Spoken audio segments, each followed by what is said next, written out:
When was the last time that you thought about attraction? Was it an hour ago? 5 minutes? 10 seconds? It's likely that other people are thinking about it as much as you are. Here are 7 psychological things we do that make us less attractive. Number 1. Acting cool and distant. While procrastination might feel good, it isn't attractive. In 1992, 2 psychologists named Moreland and Beach were curious about the relationship between how many times you see someone and how attractive you find them. They had 4 women pretend to be students in a large intro psych class. At the end of the semester, students in the class were asked to rate how attractive they found each of the women. What the researchers found was that the fewer classes a woman attended, the less attractive they were rated by other students. The other students basically forgot about her.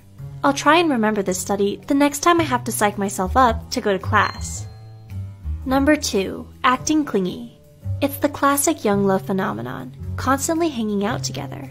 3 social psychologists from the University of California, San Diego, conducted a study on the relationship between people's physical proximity and how much they like each other.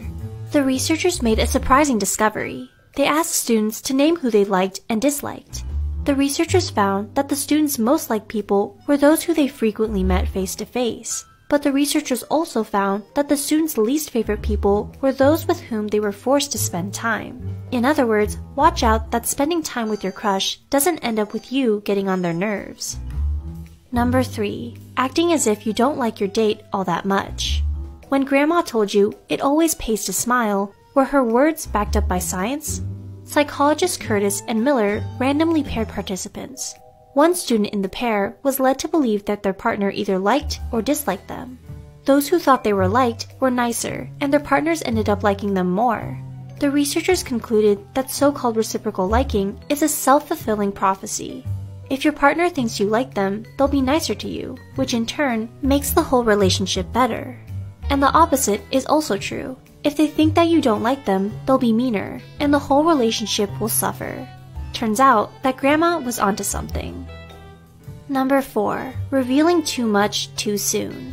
In 2011, researchers told female undergrads that their Facebook profiles had been viewed by male students, and that they would now be viewing the profiles of those guys. You can probably imagine that the women were intrigued. The women were split into groups, and were told either that he liked their profile or that the researchers didn't know whether he liked their profile. The women were most attracted to the men who didn't reveal whether they liked the women. Why? The researchers decided that the more the women pondered the mysterious man, the more he was on their mind, and the more intrigued they became. Austin Powers' nickname was actually pretty honest. The magical man of mystery does get the dates. Number 5. Going on boring dates. 2 psychologists in Vancouver, Canada, did a study on misattribution of arousal, which is when people make mistaken inferences about what is causing them to feel the way they do.